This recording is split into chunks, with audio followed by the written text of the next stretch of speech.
Welcome, ladies and gentlemen of Iga's Army of the Night. I am Mike, and my guest host tonight is Gunlord500 from the forums.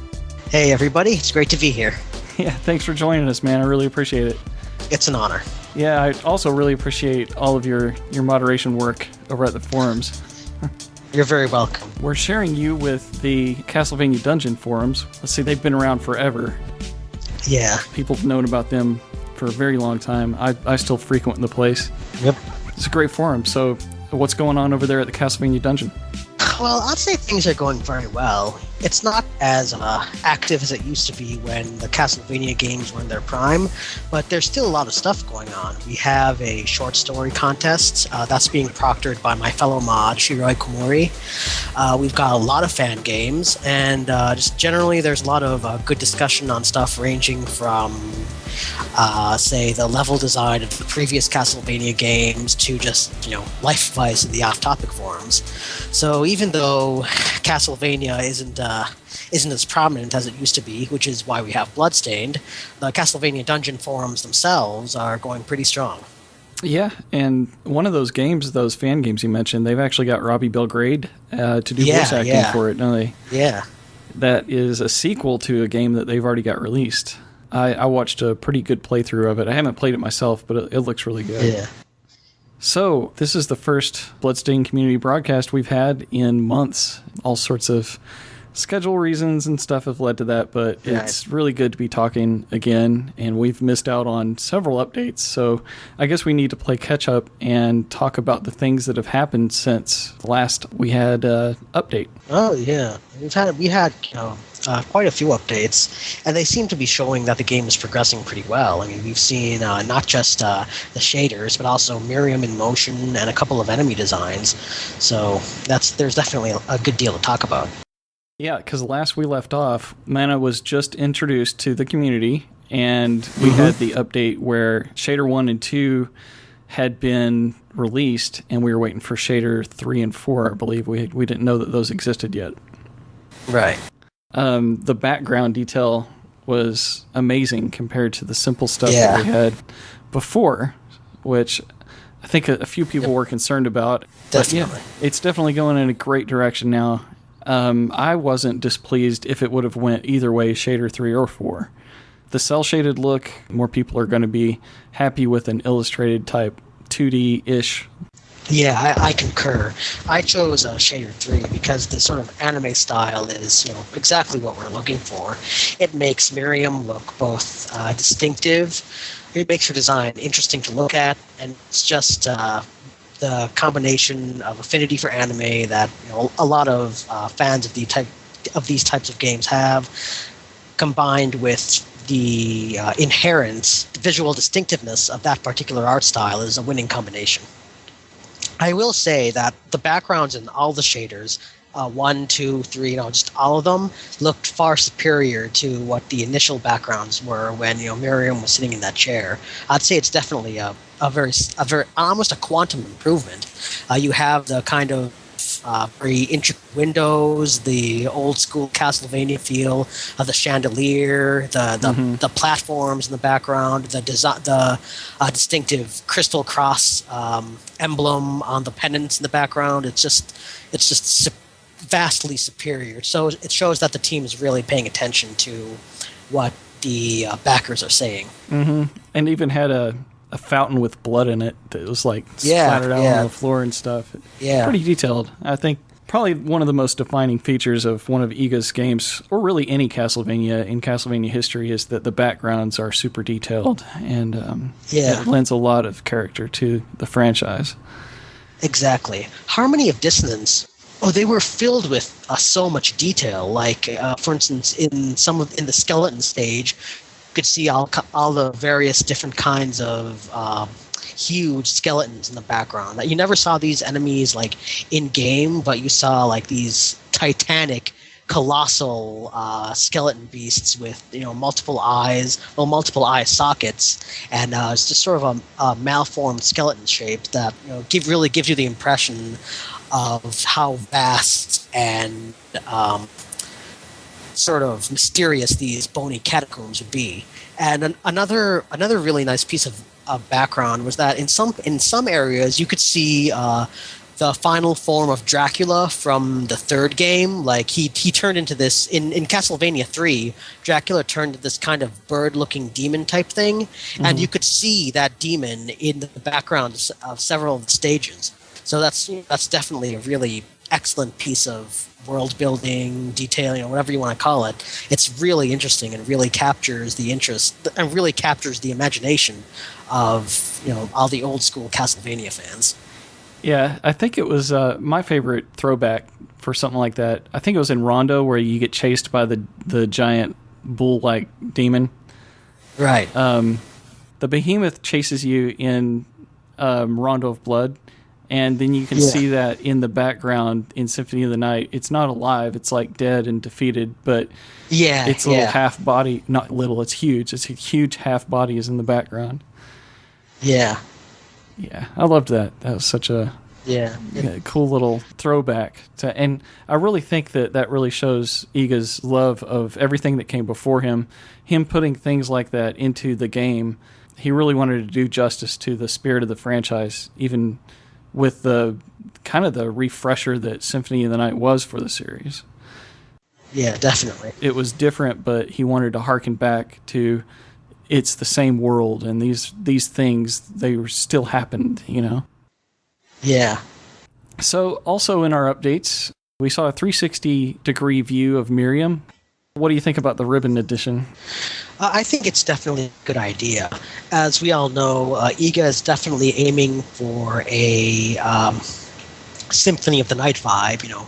It's not a Castlevania game, but it's definitely reminiscent of Symphony of the Night. And one of the distinctive things about Alucard's design in Symphony of the Night was the way his cape kind of flowed behind him whenever he walked, whenever he jumped, that sort of thing. So having a similar visual artifact for Miriam in the form of those ribbons, which, they aren't the same thing as Alucard's cape, but they're nice, distinctive, and, they add a bit of maybe a cute feminine flair to her, whatever you want to call it. They make her more visually appealing. And adding that sort of thing is definitely one way to make the player feel more at home, at least if they've really enjoyed Symphony of the Night. Yeah, whenever I think about capes or these ribbons, I always think back to The Incredibles when they were talking about costume design and how capes get people killed. Yeah, but they could have done the same with Alucard's cape, but they never did, so I don't think she has anything to worry about. Yeah, we've got a development update where Iga was playing through like the checkerboard test level. Right. So that might be a good little peek at what the castle is going to be like as far as her size to the rest of the screen. It had a health bar and like some kind of magic bar up there. Yeah. It showed kind of how the platforming was going to work and how some of her moves worked. So that was pretty cool to see Iga get to play around with that. Yeah, definitely. I think it also displays just how much sort of care Iga is putting into the project, because we could just tell this from the way Miriam moved. Again, for Symphony of the Night fans, it's a really comforting, really appealing throwback. Some of her animations when she's jumping, when she's falling down, when she's turning, they're very redolent of Symphony of the Night, which is definitely a good thing because it displays that Iga is paying close attention to even the smallest details and knows exactly what his audience is looking for. Well, I think one good thing in that video is that it showed kind of the proportions of how she's going to look on the screen. And, you're going to see her constantly throughout the game. And I know there's other playable characters, but character animation is a huge part of the game. Everyone remembers Alucard's movements and, kind of the tracers he left and whenever he turned left and right. It flowed very nicely, and it's just super important. So even when he was talking about the walk animation, that first video that we got at the end of the Kickstarter, he was commenting on how important it was to get the walk just right. He was talking about speeding it up and making it look more like a jog. Yeah, you can tell he really cares exactly, what those little details look like in this. So I think that's very comforting. Yep. I think that video also showed like a mini map in the upper right corner. So like as you explore, you'd fill it out. Yeah. Yeah, that would have been nice to always have in Symphony. Well, technology marches on, as the old saying goes. Mm-hmm. in the Shader 3 and 4, we saw that great detail in the background like you and I were talking about earlier, and I was wondering how that was really going to fit into the game, because there's a lot of perspective to that, but in the video that we saw Iga jumping around in the castle, it looked greatly reduced. When she'd jump up and the floor below her got farther away, you could see a little bit more 3D to it, but whatever she's standing on, it looks 2D at that point. Or that's the way it looked to me. That's a detail I never noticed before. I mean, I'd have to rewatch the sort of videos, but yeah, you may be right. It's an interesting bit of perspective or camera angle or something like that, you know.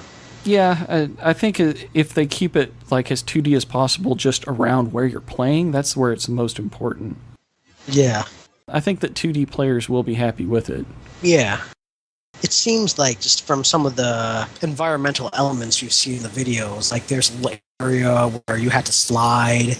You can sort of jump down from platforms like you could in the games. I think it should capture the feel of the entirely two-dimensional games quite well. Yeah. What do you think about the new monsters? The monsters are excellent, yeah. I think Iga's done a very good job with them. I wonder if he's designing these, or I'm sure that a combination of Art Play and Inti Creates are also designing these. Yeah, that's definitely something to ask. Yeah, and I think my next guest on the show is going to be Mana. One of the monsters we saw was Seema. It is basically a big mouth of teeth on a white creature with some gangly tentacles, and it looks like it lumbers around on a tentacle. It looks very appetizing, I guess, according to Iga. I think the day that he wrote that update, he may have been hungry, because I think he wanted to eat his monsters. But even the Dullahammer looked like an urchin, which would be kind of delicious, is what he said. And that one's really cool because it's obviously a throwback to the monster that would take its head off in Castlevania games and throw it around the room. That was the Dullahan, I guess, was the name of that monster. Well, there are a couple of monsters like that. As you mentioned, you have the Dullahan, but also in Symphony of the Night and a couple of the other games, you had a skeleton called Yorick, I think, that kicked its head around as a ball and could damage you that way. So, yeah, good old Yorick. Alas, I knew him well. But yeah, I love little jokes like that, and that's one of the things that makes his game so special. So yeah. But Dullahammer, he had like eyes peeking out of his chest. I guess that's the sea urchin thingy inside Dullahammer. Ah, okay. So I guess he is an aquatic type thing. He looks like a mussel inside a shell. So yeah, kind of crabbish. Yeah, cool. I like it. And then Morte, which was a formless, shapeless blob type black creature with red highlights, and we actually got a 3D animation of Miriam attacking that, right? It tries to engulf her and she kicks it and it dies. I like the style of that monster in the animation better even than its concept art. So I'll be anxious to see the rest of the monsters in motion too. That was pretty cool. So, what do you think we can expect to see from E3? It's right around the corner. Oh, I am really excited, both for E3 on its own and for what we might see in Bloodstained. I mean, who knows what Bloodstained might show us? I mean, they've got maybe we'll see actual textures and environments replacing the checkerboards. Maybe we'll see new enemies. Maybe we might even see a possible boss fight or a possible boss monster at least. Maybe we'll see more abilities from Miriam. Maybe magic spells, more weapons, that sort of thing. Maybe the costume changes.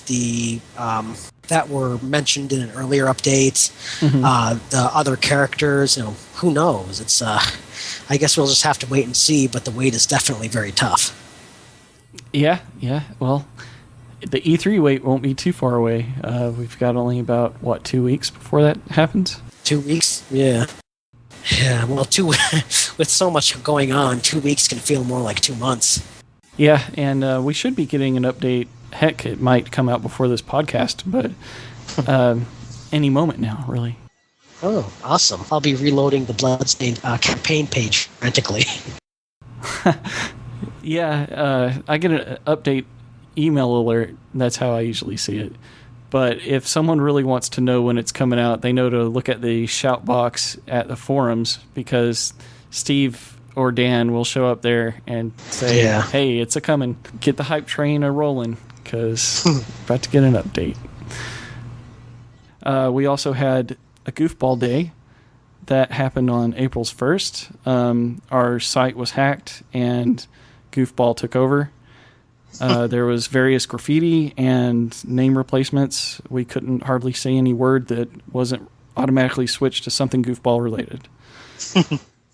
Several people, I'm sure, were just waiting for that to expire, and fortunately, it only lasted one day. Well, as far as April Fool's Day pranks go, it was pretty fun. Yeah, I enjoyed it. I thought it was cute. Yeah.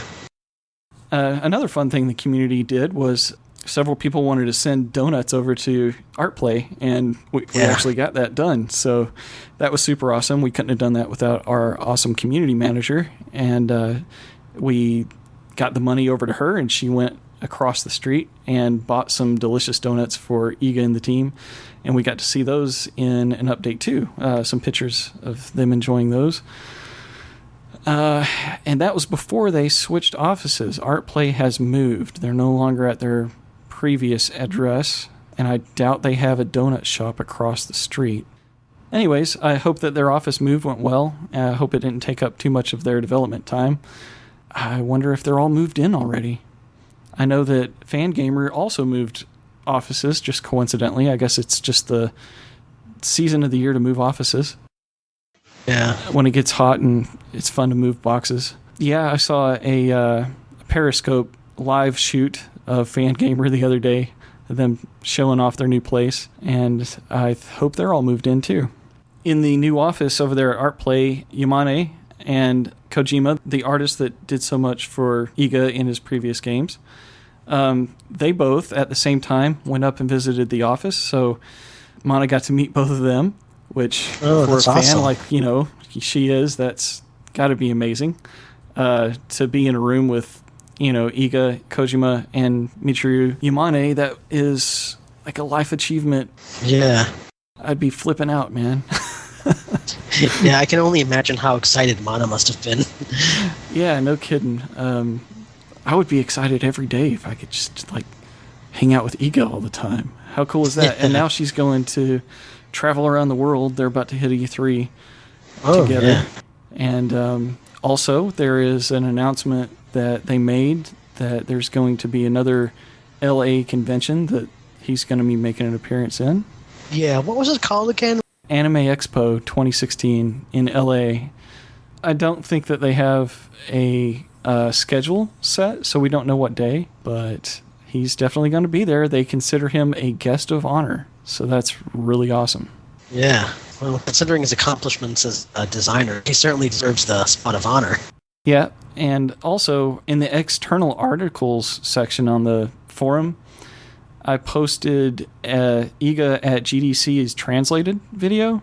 So now if you'd like to hear Iga talk about what it's like to make a game, he actually gives some tips and advice. Awesome. Yeah, I might definitely check that out. Awesome. Yeah, he talked about a sprite he made in there. I thought it was really funny. So it's definitely worth a listen. It's a pretty good video. Also, let's see, Subhomes. I've been looking at interviews he's been doing lately. They're really cool. He spoke with Fangamer recently. He spoke with one of the guys from Playism, Nyan from Playism. He talks with him. And if you want to look through his videos, I'm sure you can find some really cool stuff. I recently listened to him talk with Tom Happ that did Axiom Verge. Tom's a really cool guy. In one of our latest updates for Bloodstained, he commented in the update section, so he's still watching the project. And, he was part of that live stream at the end of the Kickstarter close. So it's cool that Tom Happ is a Bloodstained fan. And yeah, very cheers, cool. Tom. Maybe I can get him on the show one day. That would be awesome. If I could just figure out how to reach him. Yeah, well, for my part at least, I'm definitely going to pay some attention to his work and his interviews and stuff. Yeah. Tom's a cool guy. Solo dev. He made Axiom Verge all himself. Which I'm talking music, graphics, programming, everything. He did it all. I guess he's like the prince of video games. Yeah, I've been playing a little bit of Axiom Verge. It's very well made. The spriting is exceptional. It's both very detailed and pretty creepy, which is exactly the vibe he was going for. Yeah, I've watched Luck% SRL speedrun it several times on his Twitch channel, so I feel like it's kind of related to Bloodstained in some kind of way, because it's got its hook in on the community, I think. And as soon as I can, I'm going to be playing it. But it's a little closer to Metroid than the Vania, but it's absolutely. still the same. Yeah, and I wasn't the biggest Metroid fan when I was a kid. I was really intimidated by the size of those games. And for some stupid reason, I missed out on the Super Nintendo Super Metroid. But I plan on eventually going back and playing that. Yeah, I didn't play the original Metroid on the Nintendo. Like I was born in 1987, so I was too young to really remember the NES with a great degree of clarity, and the Super NES was really my first sort of game system. And I played Super Metroid a lot. But most of the time I played it, it was with my best friend growing up, as he was the one who owned Super Metroid, and I'd go to his house and play it all the time. And whenever I was young then, so the game was kind of scary for me. So whenever I fought a boss, I'd ask him to fight it for me, and he said, Gunlord, learn to fight these bosses yourselves. Be brave. And eventually I learned to, which made him pretty proud. Yeah, that's cool. The bosses in that, they do look cool. I've seen some YouTube footage of it, and I definitely want to get in on it. So, let's see what else we got going on. Iga has displayed a unknown skill, which is fighting with umbrellas. He apparently is a badass with an umbrella. This instantly reminded me of Once Upon a Time in China with Jet Li, but that's probably just me. Because there's a great umbrella fight in that scene. I've never seen that movie. Would you recommend it? Yes, absolutely. I think that I was on a big Jet Li kick for a while, and that was the one movie that I was like, holy crap, this guy's something. Because I can't remember what I saw him in first. I think it was a Rush Hour movie. He played a villain in a Rush Hour movie, and I was like, this guy's legs are like not even attached to his body. He's like a freaking windmill. I've got to, where's this guy come from? He's awesome. And I looked him up. And I was like, okay, who's this Jet Li guy? It's like, oh, okay, he's this badass Chinese fighter, and his movies are amazing. So Once Upon a Time in China is the great place to start and see where his early work is. It's really good if you like old martial art movies. But cool. I was super impressed to see Iga's little, what is it?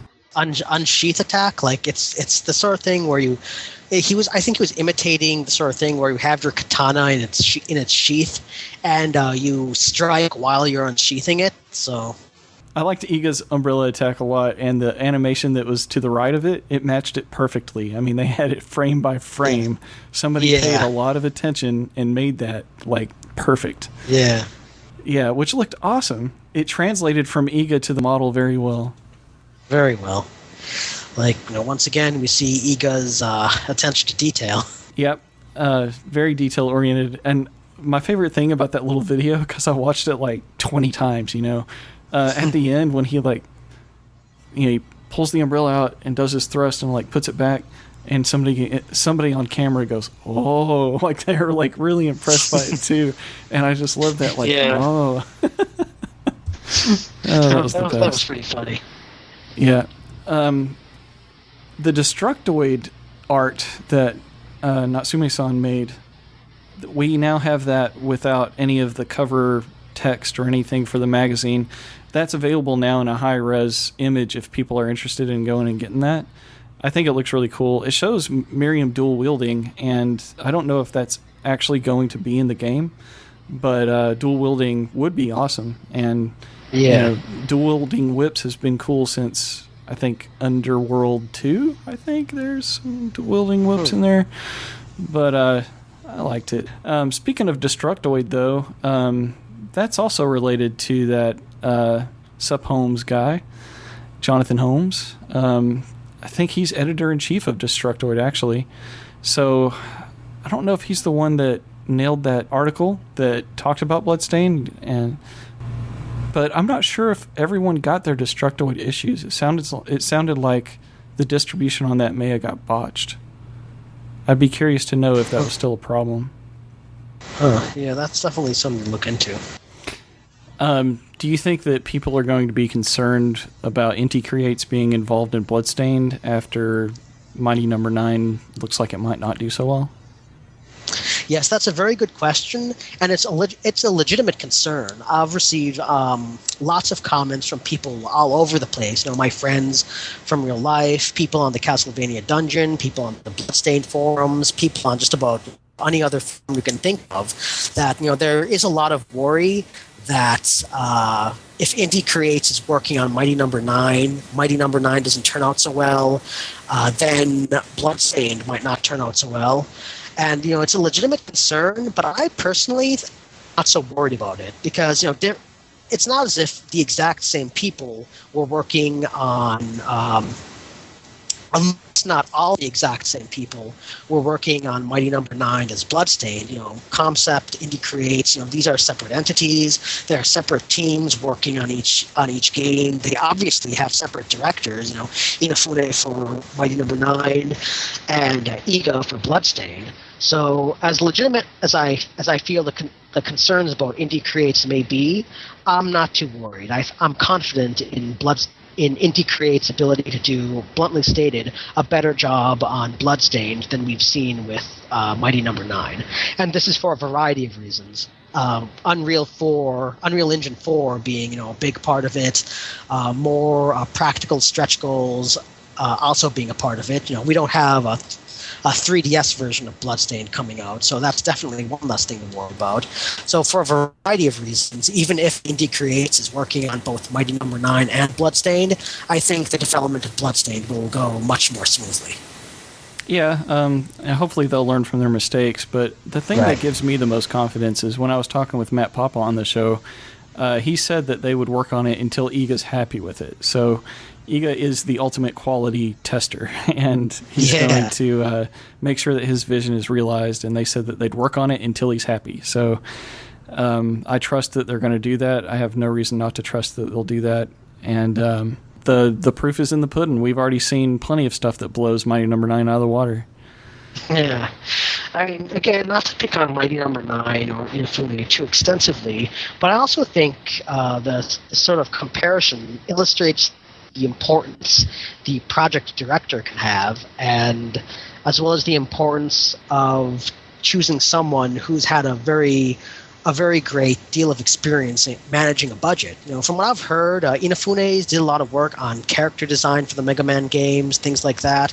But Iga was known for making the portable Castlevania games on, with very tight deadlines and very tight budgets.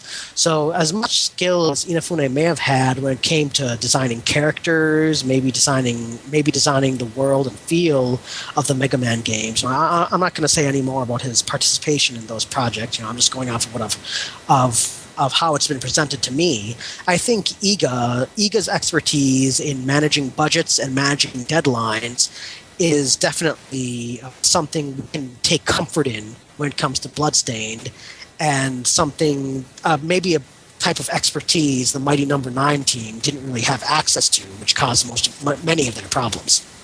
I agree completely. One thing that, Concept had actually produced some games before Mighty Number 9. That's not their first horse out the gate. Yeah. Where with Iga, this is his first game coming out of Konami, really. I know he worked with Artplay before, but this is his first big game. He's added new talent.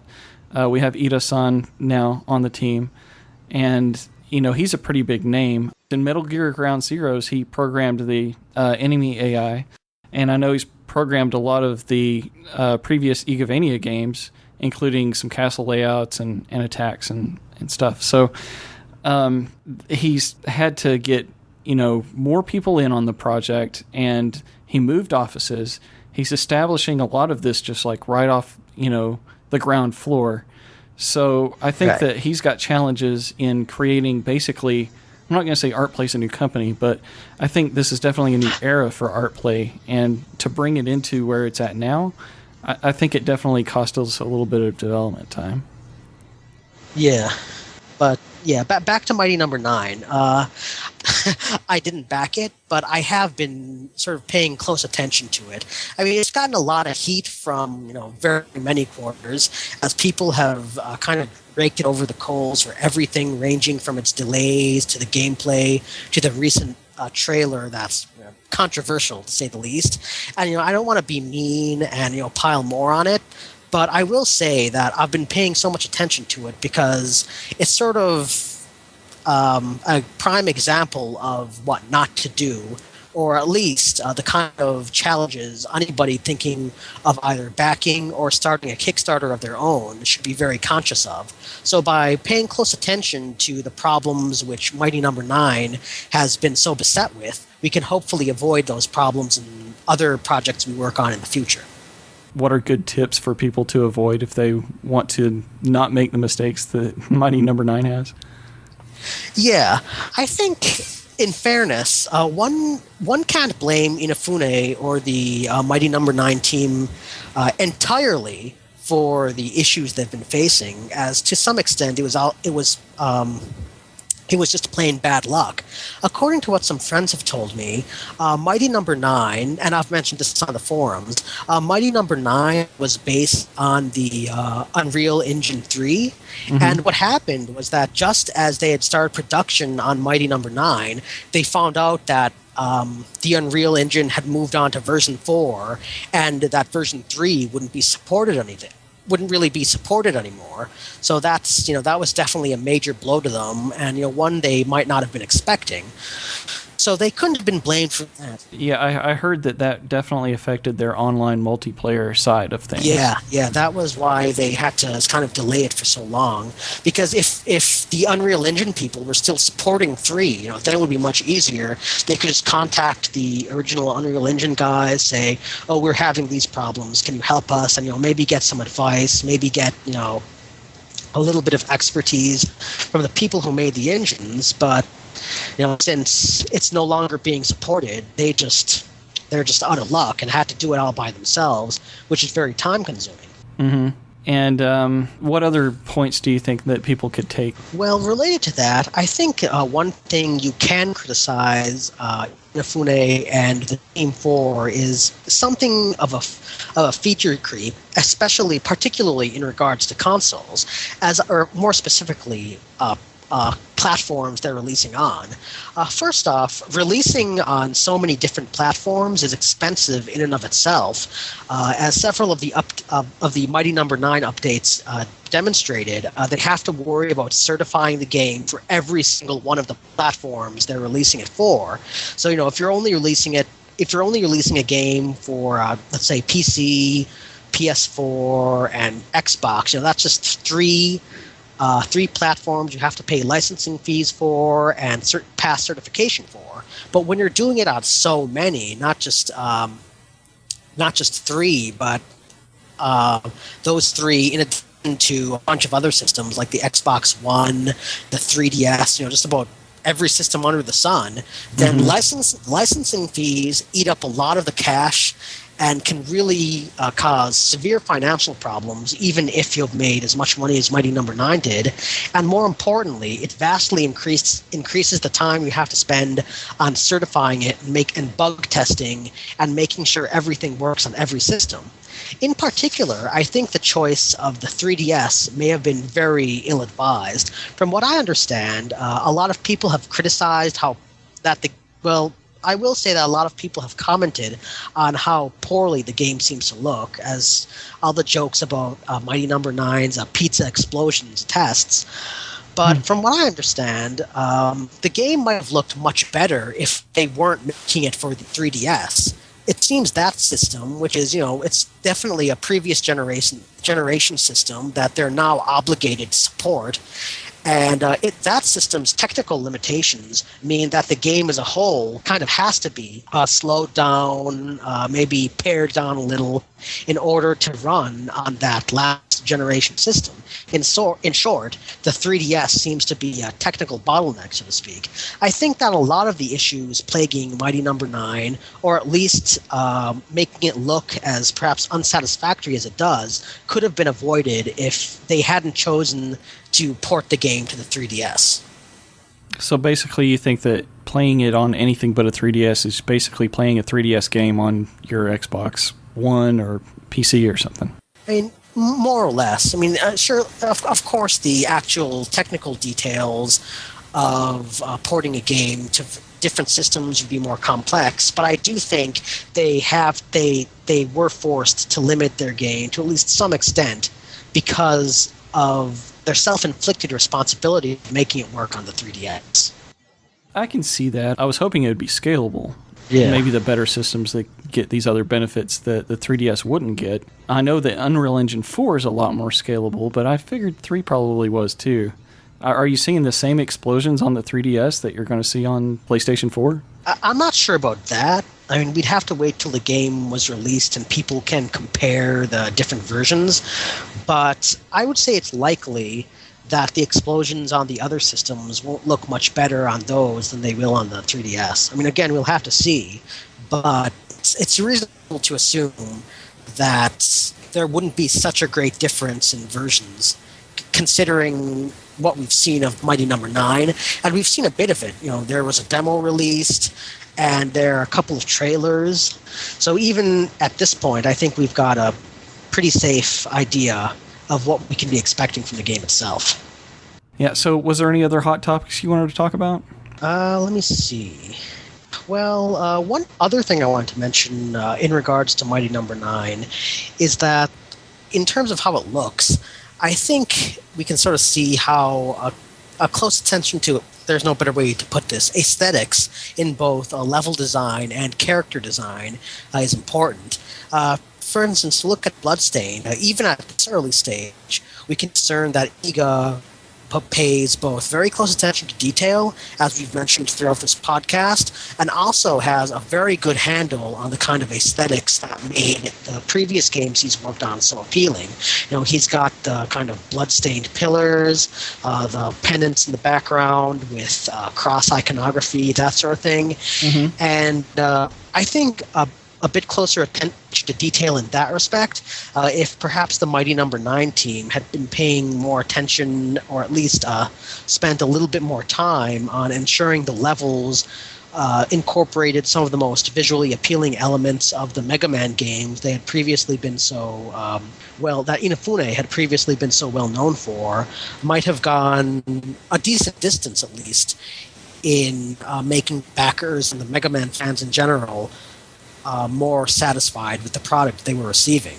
So I think another difference between IGA and Inafune as project leads is that IGA's closer attention to detail and a more expansive knowledge of the art direction and the way he wishes his levels and enemies to look like may be giving Bloodstained some significant advantages in how beautiful it looks and how appealing it is to play through than Mighty Number 9 had. Yeah. And I think that Mighty is really just catching a lot of flack, not only because it had so many delays, but mostly because that trailer came out, which was... Yeah. Aizu actually tweeted out that it was unforgivable. Is the word he chose to use. Yeah. And he was very disappointed with... He didn't spell it out completely, but Deep Silver, he left enough there for us to make an assumption that he's, calling out Deep Silver for making a terrible trailer like that. But as far as Deep Silver goes, there's no guarantee that they're the publisher of Bloodstained, so people shouldn't worry that Deep Silver has anything to do with our project at this point. You know, don't count that chicken until it hatches. Yeah. I'm more interested in learning from Mighty Number 9 than picking on it, and I think it does demonstrate that even if your game is solid on its own merits, and Mighty Number 9 already has enough problems on that front as it is, a poorly conceived or poorly constructed trailer can make if you're having problems, it can make them even worse, and if you're not having problems, it'll cause you a bunch of problems. And I think I'm not sure how Deep Silver handled publicity for its other projects, but in Mighty Number Nine's case, I think they would have been much better served to maybe concentrate on the game, what positive attributes they could concentrate on for the game itself. I mean, the narrator guy kind of made a lot of put a lot of emphasis on dashing and combos within combos and all that. Yeah. And those weren't really exactly the most spectacular parts of the game. He might have been better served to point out like the extra playable characters, maybe the throwbacks to the classic Mega Man series, because a big reason Mighty Number 9 got as much money as it did was because Mega Man fans were so passionate and really wanted a new game in that series. And while Mighty Number 9, it obviously couldn't be a new Mega Man game, it could at least have the trailer could have at least maybe emphasized its status as a successor to the Mega Man games, and as a game that built upon that kind of inheritance rather than the dash mechanics or combo mechanics in particular. Mega Man already had like a revitalization when the X series came out. When it switched from Mega Man to X, you got to see basically a whole new game. It really did bring it into the next generation. Well, I mean, I think and this is one instance where I don't think you can blame Inafune or the developers of Mighty Number 9 too much, because as inspired as this game is by Mega Man, and even though it is trying to be a successor to Mega Man, they have to establish its own identity to an extent. For the same reason, Iga mentioned that he wanted to establish Bloodstained as its own IP. So in that respect, an art style that's slightly different or even significantly different from the art style for the previous Mega Man games would be understandable and a given. And in all fairness, the art style worked in the concept art we saw. Like, I think one complaint the backers of Mighty Number 9 have been very vocal about is that the initial pieces of concept art looked very cool, very dynamic. Beck had a very expressive face, and the lighting and the everything. It was just concept art, but it looked so much better than the actual product we received. So I don't think the problem is necessarily the art style. The art style could have turned out very well. Rather, the way they translated that art style into 3D. Now, they were very clear up front that they were making a 3D game, and the art was just concept art. But I think they could have made their 3D look better. I think Bloodstained does a very good job, especially the aforementioned Shader 3 we were talking about. It does a very good job of kind of translating a 2D appeal into a 3D plane. And once again, maybe you can't blame Inafune and the concept team too much for that, since, as we also mentioned, they had to work on the 3DS. They had to worry about Unreal Engine 3 no longer being supported. So it's possible the Mighty Number 9 might have looked much better, much closer to its concept art, had they not had those problems to worry about. But they did, and the results are as we can see. Yeah, and I got to see quite a bit of gameplay footage from Mighty Number 9. After the horrible trailer came out, Inti Creates released a video with Aizu and someone playing, I guess, on PC. And from what I saw in it, it didn't look like something that reminded me really of why I liked Mega Man X and the pre-X games. Those games, much like Castlevania, would show you an enemy, and the enemy would have its pattern, and you kind of got to learn how to get past it like he was a puzzle. And then once you understand it, they'll throw a new enemy at you, and you kind of got to learn that new enemy's pattern, and then they'll start combining them, and they'll use platform placement and all of this kind of stuff to really make that was the game. And looking in Mighty Number 9, even with the current generation now and all we know about game development and design, it looks like they were just throwing enemies out there in places that weren't even really all that inconvenient or challenging. It didn't look like a very challenging game to me at all. Yeah. From what people have told me, I mean, I don't know as much about Mega Man as I do for Castlevania, and I'm not as well versed in level design and enemy placement and enemy AI in Mega Man games as I am for Castlevania games. But from what people have told me, when compared to Mega Man, Mighty Number 9's levels do seem much more linear, uninspired, and unchallenging.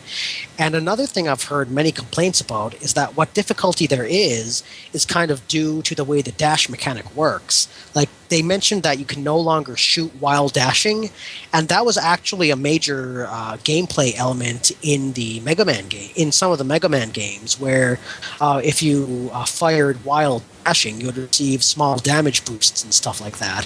So the fact that Inafune, or the development team for Mighty Number 9, took that out is sort of disappointing to a lot of people, and is one reason it's received criticism in terms of gameplay, difficulty, and level design. Yeah, I was looking at Luck Percent SRL's Twitch stream one day, and he had a Mega Man-like game that he was playing. I didn't know what it was called, but it was really cool, and it was using like dash mechanics and stuff too. But I mean, its gameplay looked really tight. I think as far as spiritual successors go, that game probably would have matched up better.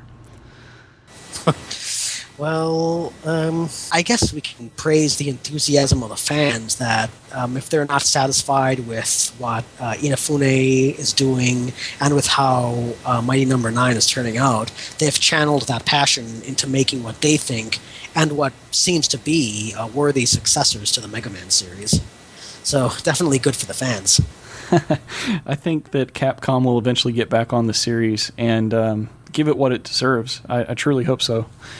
But well, we can hope so. But from what I've heard, we might have to be waiting a long time for that to happen. I mean, have you heard of the new Mega Man cartoon series that's coming out? I briefly, yes, I have. Yeah, Mega Man looks a lot different, and he's called like Aki Light or something, and it's definitely not without controversy, let's say. Apparently, Castlevania was supposed to have some kind of ultraviolet cartoon made by Shikar, but I tweeted him about it, and I didn't hear anything back, so I don't think that's probably dead. Yeah. Yeah, don't count your video game cartoons until they hatch, because they could go up in a puff of smoke pretty quick. So, are there any threads that are popular on the forums that you wanted to talk about, or? Well, right now, as I mentioned when we were discussing Mighty Number 9, I made several of the points in this podcast previously on the Mighty Number 9 thread in the forums, and I think that's a pretty good thread that really displays some of the strengths of our forum members. There's a lot of good discussion on what the issues with Mighty Number 9 are, but people are being polite, they're being charitable, and it's more like we're trying to find out what could be improved rather than being mean. So I think that it definitely speaks well of our forum members and the general sense of community we've built up here.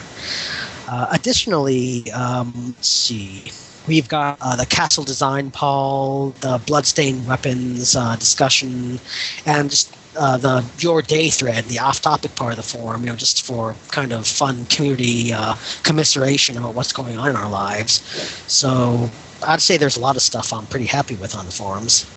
Yeah, that poll you mentioned, we ran a poll for castle design in Miriam's room, and basically it just compiled a list. The descriptions for each item in the list had to be pretty short to fit within the survey.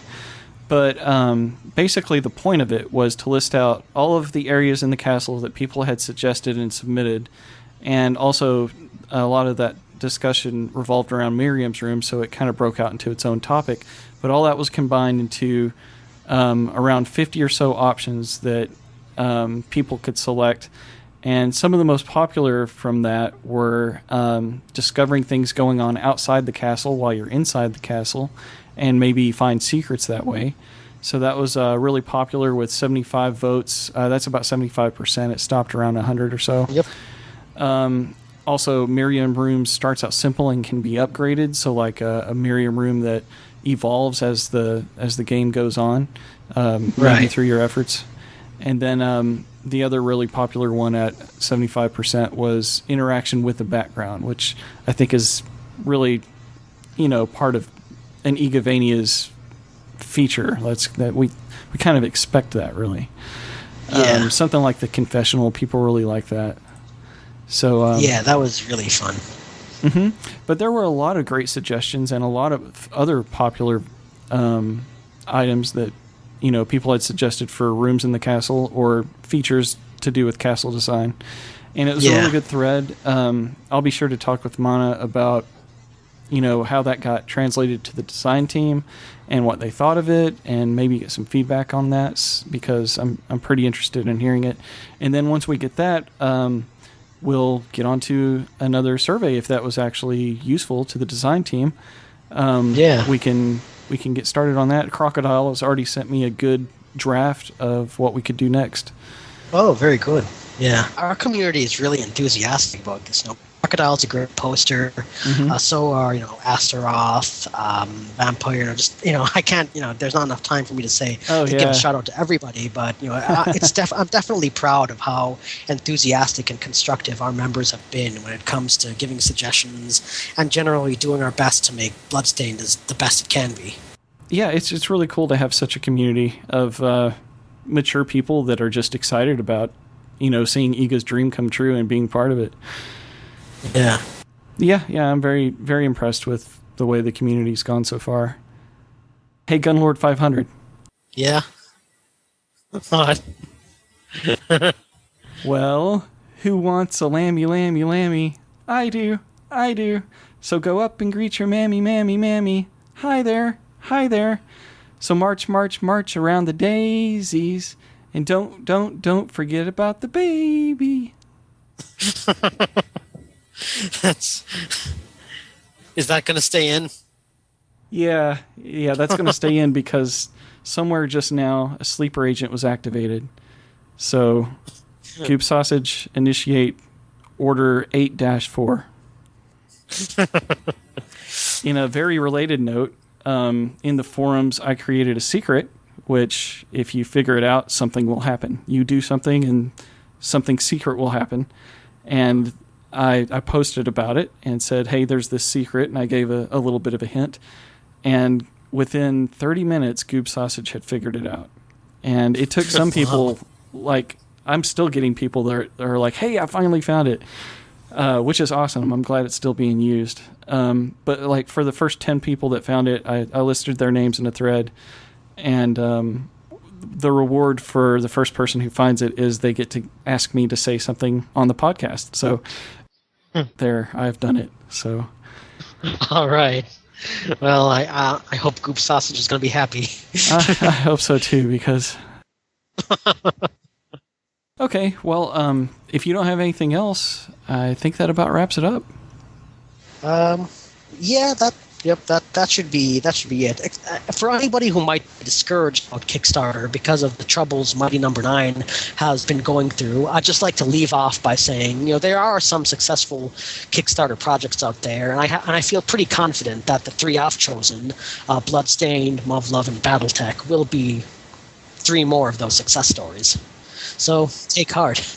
Like I've said on the forums, someone was regretting their decision on backing Mighty Number 9, but hey, if it wasn't for Inafune's success, I don't think that we would have had Bloodstained. I think that the success of Mighty Number 9's Kickstarter paved the road so that we could see Iga get a shot at making his dream a reality.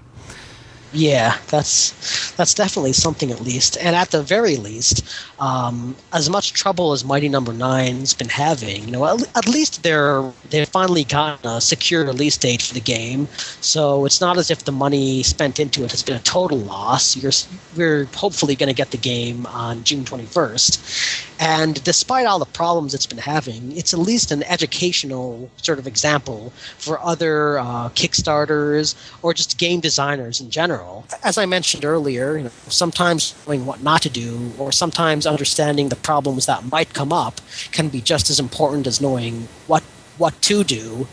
And after looking at the issues Mighty Number 9 has faced, I think most people will definitely be more careful about choosing what platforms they're going to release on, managing the budget, and all those kinds of issues. So if you can learn something, problem, it's not a total loss. That's my kind of slogan, at least. Yeah, and hey, I haven't played the game. It might actually be fun. Yeah, who knows? Maybe we'll get lucky, and when it's actually released, it'll be just positively great. I mean, it might not be exactly, that might not be the likeliest of propositions, but hope springs eternal. Yeah, I don't think anyone wants this game to fail. So, yeah, I wish it the best. I was a Mega Man fan too, so, it's definitely not like I was rooting against this game. Yeah, I'd be pretty happy if it turned out well, and, maybe when it's released, I'll actually buy it just to, maybe out of solidarity with the problems a game dev faces. I mean, after you got to feel bad for the developers. I mean, even for all the mistakes they made, a lot of it was just bad luck. They couldn't have known Unreal Engine 3 was going to get unsupported when it did, for instance.